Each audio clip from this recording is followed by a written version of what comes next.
Hi friends, எல்லாருக்கும் ஒரு good morning. எல்லோரும் எப்படி இருக்கீங்க? நல்லா இருக்கீங்கன்னு நினைக்கிறேன். நானும் ரொம்ப நல்லா இருக்கேன்.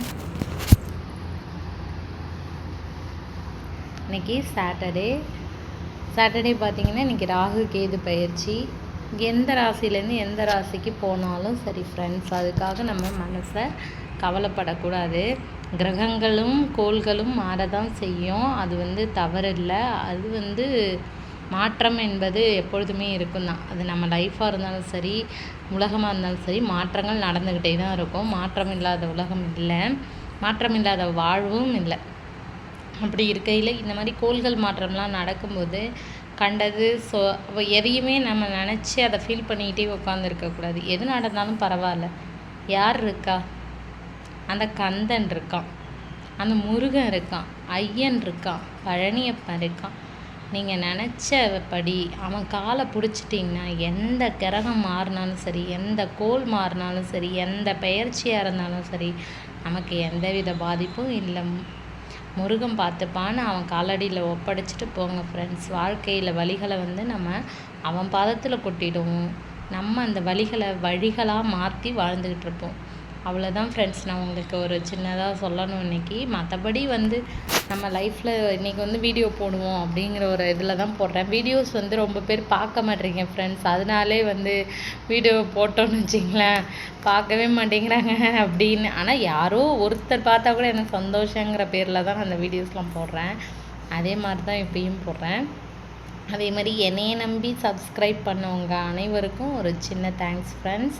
கண்டிப்பாக உங்களோட வாழ்க்கைக்கு தேவையான ஏதோ ஒரு கருத்து என் மூலயமா உங்கள்கிட்ட சேரும் தான் நான் இந்த யூடியூப்பை அந்த முருகனர்களால் தொடங்கியிருக்கேன்னு நினைக்கிறேன் ஃப்ரெண்ட்ஸ். ஏன்னா இவ்வளோ நாள் எனக்கு இதில் இன்ட்ரெஸ்டே இருந்ததில்லை. என்னோடய மனக்கவலைகள் என்னோடைய போட்டோம் வழிகள்.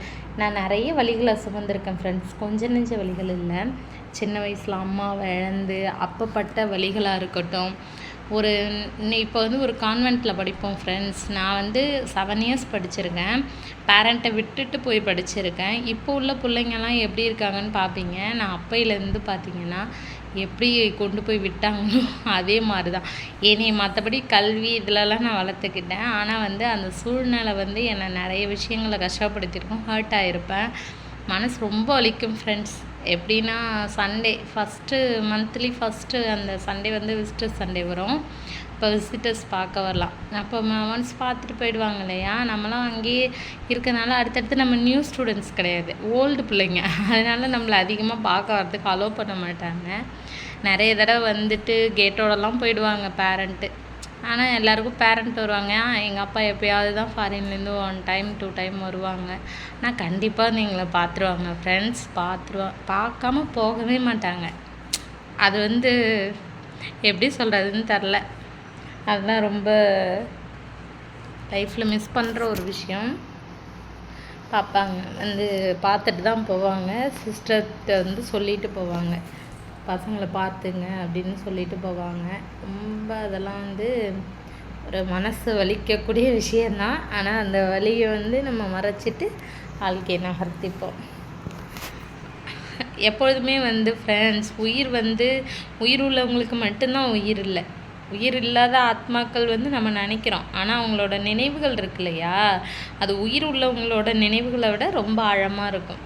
அதை எப்பொழுதுமே நம்ம மறக்கக்கூடாது. அந்த மாதிரி பார்த்துட்டுலாம் போவாங்க. இடையில கேப்பில் நிறைய பேரண்ட்டோட அப்பா அம்மாலாம் பார்க்க வருவாங்களா, பிள்ளை நம்மளை யாரும் பார்க்கலையேன்னு ஏங்கின நாட்கள்லாம் உண்டு ஃப்ரெண்ட்ஸ். கெபியில் உட்காந்து மாதா கிட்ட ப்ரேயர் பண்ணும்போது நினச்சிப்பேன், என்னடா இது நம்மளை பார்க்க யாருமே வரலையே அப்படிலாம் ஃபீல் பண்ணியிருக்கேன். ரொம்ப கஷ்டமாக இருக்கும். ஆனால் வரக்கூடாதுன்னு சொல்லிவிடுவாங்க ஃப்ரெண்ட்ஸ். அதனால அவங்களும் அடிக்கடி தாத்தா பாட்டி தானே, அவங்க அடிக்கடி வர்றதுக்கு அவங்களாலையும் முடியாது. அதனால் சொல்லிட்டு ரொம்ப அந்த ஃபஸ்ட் வீக் வருவாங்க. எனக்கு ஏதாவது எமர்ஜென்சிக்கு ஏதாவது பொருள் தேவைப்படுதுன்னா கண்டிப்பாக யார்ட்டையாவது ஒருத்தர்கிட்ட கொடுத்து விட்ருவாங்க, வந்துடுவாங்க. அதெல்லாம் நம்ம மறக்கக்கூடாது. பாட்டி தான் ரொம்ப வளர்த்தாங்க, கஷ்டப்பட்டாங்க அப்படின்னு சொல்லணும். தாத்தா பாட்டி இல்லைன்னா நாங்கள் இல்லை. அந்த மாதிரிலாம் எத்தனை பேருக்கு லைஃப் இருந்திருக்குன்னு சொல்லுங்கள். ஆனால் அந்த சின்ன வயசில் அந்த வழியெல்லாம் தாண்டினதுனால தான் கடவுள் அடுத்தடுத்த வழிகள் பெருசாக கொடுத்தாலும் அது தாங்குகிற மனசையும் கொடுத்துட்டாருன்னு நான் நினைக்கிறேன். ரொம்ப ஆனால் வலிகளை சுமக்கிற இதயங்கள் எப்பொழுதும் கனமாகவே இருக்கணும்னு அவசியம் இல்லை ஃப்ரெண்ட்ஸ். நம்ம அதை லேசாக்கிட்டு போயிடுவோம். நம்மளோட மனசும் இதயமும் நம்ம நினைக்கிறோம் இல்லையா, நம்மளுடைய அந்த கனத்த இதயத்தை கடவுளோட காலடியில் கொண்டு போய் ஒன்று கொட்டி அழுதுருங்க ஃப்ரெண்ட்ஸ். அந்த கனத்த இதயம் அப்படியே லேசாகிடும். நான்லாம் உண்மையிலே ஃப்ரெண்ட்ஸ், எனக்கு யாரும் இல்லை அப்படிங்கிற வார்த்தையை நான் முருகனை கும்பிட ஆரம்பித்ததுக்கப்புறம் சொல்லவே கூடாதுன்னு தான் தோணும். அந்த வார்த்தையை சொல்லும் போதெல்லாம் என் காதில் ஒரு வார்த்தை விழும், நான் இருக்கேன் உனக்கு, நீ ஏன் யாரும் இல்லைன்னு சொல்கிறேன், அனாதைன்னு சொல்லிடாத. முருகன் என் காதில் சொல்கிற மாதிரியே தான் எனக்கு இன்ன வரைக்கும் கேட்டுகிட்டே இருக்கும். இது ஒரு மிராக்கல்னு வச்சுக்கலாம். அதே மாதிரி நான் பாபாவை கும்பிட ஆரம்பித்தப்போ ஃப்ரெண்ட்ஸ், இது நான் சொல்லணும் உங்ககிட்ட. பாபா எங்கள் வீட்டில் எப்பொழுதுமே நேராக கிழக்கு முகம் பார்த்து தான் இருப்பார்.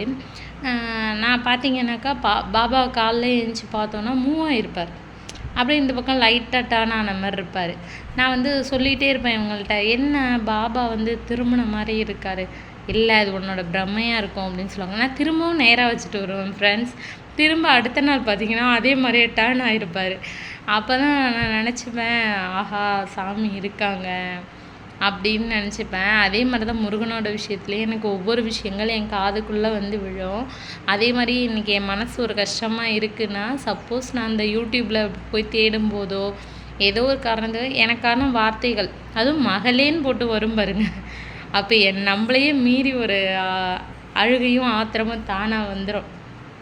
அதே மாதிரி இந்த ஹோம் சீசன் வித் லவ் அபி இருக்காங்க இல்லையா, அவங்களோட ஹஸ்பண்ட் இறந்துட்டாங்கள்ல ஃப்ரெண்ட்ஸ். அது எப்படின்னா, அந்த அக்காவுக்கு மன தைரியத்தையும் மன வலிமையும் அந்த கந்தன் கண்டிப்பாக கொடுக்கணும். ரொம்ப கஷ்டம்தான் ஃப்ரெண்ட்ஸ். வாழ்க்கையில் நமக்கான ஜீவன் நம்மளுடைய கணவன் தான்.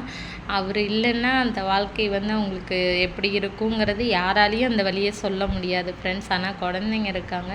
அக்கா அந்த குழந்தைங்களுக்காக மனசை தைரியப்படுத்திக்கணும், திடப்படுத்திக்கணும். அதை மட்டும்தான் அந்த முருகன் அவங்களுக்கு இனிமேல் கொடுக்கணும். அப்படிங்கிறத நம்ம கடவுள்கிட்ட நம்ம எல்லாருமே ஒரு நிமிஷம் நம்ம அவங்களுக்காக மனசுருகி இன்றைக்கி நம்ம அதை வேண்டிப்போம்.